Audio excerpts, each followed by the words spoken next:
Hello students, welcome to Chaturvedi classes. हम लोग पढ़ेंगे हमारी क्लास 10 का चैप्टर पॉलिनोमियल, जो आपकी एमपी बोर्ड और एनसीईआरटी की बुक में चैप्टर 2 है। आज हम लोग डिस्कस करने जा रहे हैं आपकी एक्सरसाइज 2.2 का एक क्वेश्चन, जो क्वेश्चन नंबर 1 का सेकंड पार्ट है। मैंने अपने प्रीवियस लेक्चर में आप लोगों को फर्स्ट पार्ट बेटा समझा दिया था। तो हमने इसमें क्या किया है कि जो आपको ये पॉलिनोमियल गिवन है क्वाड्रेटिक, उसके ज़ीरोस फाइंड किए थे और उसका रिलेशन निकाला था हमने कोफिशिएंट्स के साथ में। सेम काम इस क्वेश्चन में भी करना है, क्योंकि क्वेश्चन में गिवन है हमारे पास में कि find the zeros of the following quadratic polynomial and verify the relationship between the zeros and the coefficients. ठीक है बेटा। तो कोई भी पॉलिनोमियल को अपन कभी भी ज़ीरोस फाइंड करना होता है तो सबसे पहले क्या करते हैं, उसको फैक्टराइज करते हैं। मैंने प्रीवियस लेक्चर में काफ़ी ब्रीफली आप लोगों को समझाया है। अगर आपने नहीं देखा तो वो आप उसको देख लो, जिससे आपको आइडिया मिल जाएगा कि किसी भी पॉलिनोमियल से हम काम शुरू कैसे करते हैं। अभी मैं आपको सॉल्व करके बता रही हूँ, साथ साथ थोड़ा बहुत समझाती भी जा रही हूँ, पर आप डिटेलिंग के लिए फर्स्ट वीडियो को ध्यान से देखिए। अब इसके बाद में हमने करना क्या है कि जब हमने इसको कोई भी पॉलिनोमियल होती है तो उसमें ये देखते हैं कि इसमें हमारा वेरिएबल क्या है, और आपका जो वेरिएबल है उसके अकॉर्डिंग इसको पॉलिनोमियल की तरह लिखते हैं कि polynomial of S 4s² minus 4s plus 1। Okay, अच्छा, अब ये पॉलिनोमियल देखने के बाद में आप यहाँ पर क्या क्या कर सकते हो। आप यहाँ पर आपके मन में आएगा कि कोई भी पॉलिनोमियल गिवन है, इसको करने के लिए या तो मैं स्प्लिटिंग द मिडिल टर्म से कर सकता हूँ या आइडेंटिटी से, जैसा मैंने आपको प्रीवियस लेक्चर में समझाया था। तो यहाँ पर दोनों चीज़ें अप्लाई तो हो जाएंगी, पर हमको एग्ज़ाम में अपना टाइम भी बचाना है, तो 2 मिनट के लिए हम सोचेंगे कि यहाँ पर क्या किया जाए। तो यहाँ पर मैंने देखा कि जो मेरी फर्स्ट टर्म है ये मेरे को दिख रहा है कि ये 2s का स्क्वायर है, जो कांस्टेंट टर्म है वो मेरी 1 का स्क्वायर है। अगली चीज़ मैंने क्या नोटिस की कि जो मेरी कांस्टेंट टर्म है वो पॉजिटिव है या नहीं। ये मैं इतना सब क्यों देख रही हूँ, क्योंकि किसी भी क्वेश्चन में स्प्लिटिंग द मिडिल टर्म करें या हम उसके बाद में आइडेंटिटी यूज़ करें, तो उन दोनों में डिफ्रेंशिएट करने का सबसे बेसिक जो काम होता है वो ये होता है कि कांस्टेंट टर्म पॉजिटिव होनी चाहिए, क्योंकि हम जानते हैं जो अपनी आइडेंटिटी होती है उसमें a² प्लस b² होता है, कभी भी -b² नहीं होता। वो a² - b² अलग चीज़ है, पर 3 टर्म्स में a + b² या a - b² ही यूज़ होता है। तो हमने देखा कि ये टर्म हमारी इसका स्क्वायर है, ये 1 का स्क्वायर है। अब मिडिल टर्म हमारी किस फॉर्म में होनी चाहिए। अगर हम कह रहे हैं कि हमको a² मिल गया, ये b² मिल गया, तो फिर हम चेक करेंगे कि क्या हमारी मिडिल टर्म 2ab के फॉर्म में है या नहीं। तो यहाँ पे आप देखोगे तो ये 2, a की वैल्यू क्या है बेटा 2s, और b की वैल्यू क्या है आपकी 1।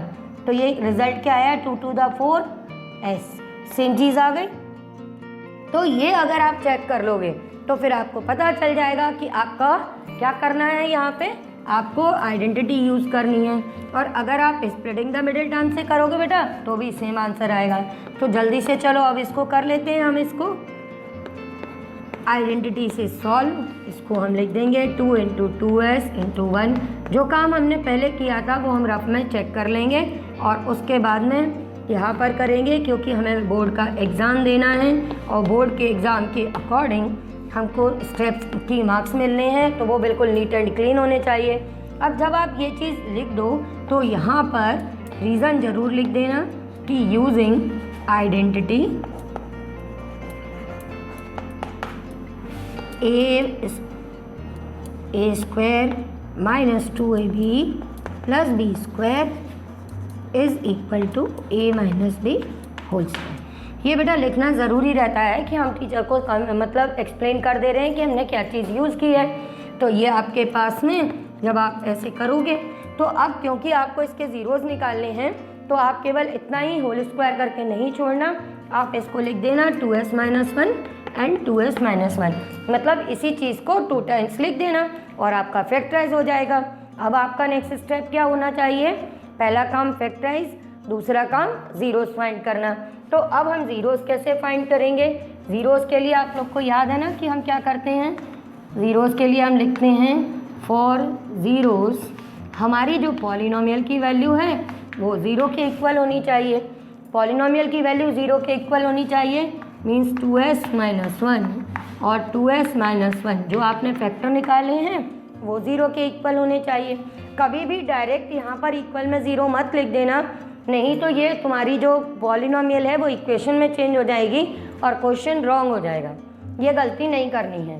तो अब हम इसको फैक्टराइज करेंगे, तो ये 2s minus 1 is equal to 0 और 2s minus 1 is equal to 0 इस तरह से लिख देंगे ना, क्योंकि दो नंबर्स का प्रोडक्ट 0 है, इसका मतलब ये चीज़ 0 के इक्वल है, ये चीज़ 0 के इक्वल है। यहाँ से आपके पास में आ जाएगा 2s इज इक्वल टू 1 और 2s इज इक्वल टू 1, तो s की वैल्यू आ जाएगी 1/2 और यहाँ से भी s की वैल्यू आ जाएगी 1/2। समझ में आ गया बेटा? तो इस तरह हमने क्या फाइंड कर लिया, हमने फाइंड कर लिया अपने जीरोज ऑफ द पॉलिनोमियल। हम लिख देंगे therefore zeros of the given polynomial क्या आ गया अपने पास में बेटा 1/2 एंड 1/2। तो ये दूसरा काम हो गया। पहला काम फैक्टराइज किया, दूसरा काम आपने जीरोस फाइंड किए। अब लास्ट काम आपका क्या रह गया, इनकी रिलेशनशिप बताने के लिए। तो इसके लिए आपको रिजल्ट याद है, हम वेरीफाई क्या करते हैं, वेरीफाई करते हैं कि सम ऑफ द जीरोस जो होता है हमारा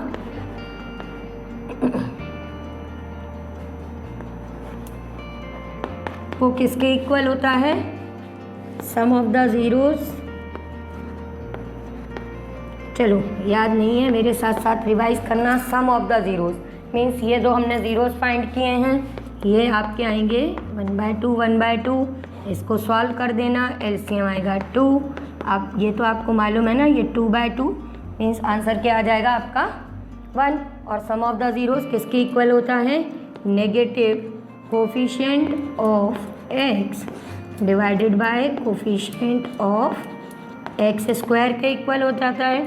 अब कोफिशिएंट ऑफ x अपना क्या होता है, कोफिशिएंट ऑफ x हम कहाँ से देखते हैं, हमारी जो पॉलिनोमियल गिवन होती है उसके अकॉर्डिंग, यहाँ पर अपनी पॉलिनोमियल s के फॉर्म में है, तो यहाँ पे लिखेंगे coefficient of s upon coefficient of s square.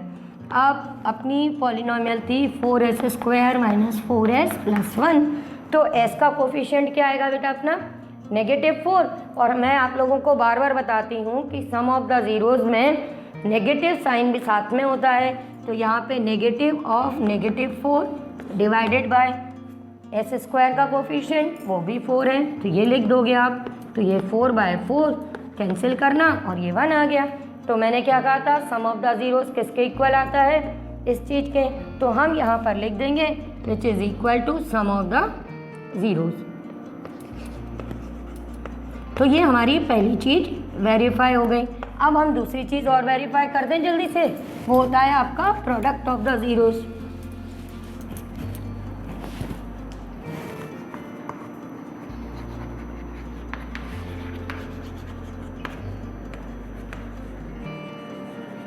तो प्रोडक्ट ऑफ द जीरोज़ 1/2 और 1/2 को मल्टीप्लाई करेंगे तो ये बेटा आ जाएगा 1/4।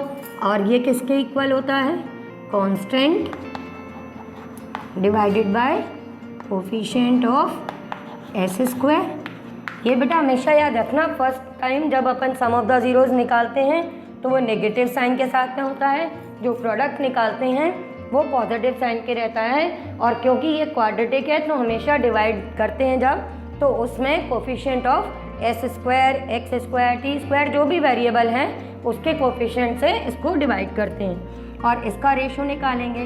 तो कांस्टेंट टर्म आपकी क्या है 1 और s स्क्वायर का कोफिशिएंट क्या है 1/4, तो दोनों के आंसर सेम आ गए। So this is equal to product of the zeros. तो इस तरह से हमने ये इनकी रिलेशनशिप वेरीफाई कर दी और हमारा क्वेश्चन कंप्लीट हो गया। अब अभी भी आपको कोई दिक्कत हो, आपको कोई डाउट हो तो आप मेरे से बेटा शेयर करो। वीडियो के एंड में मेरे व्हाट्सएप नंबर से मैं आपके डाउट्स क्लियर कर दूंगी। ओके बच्चों।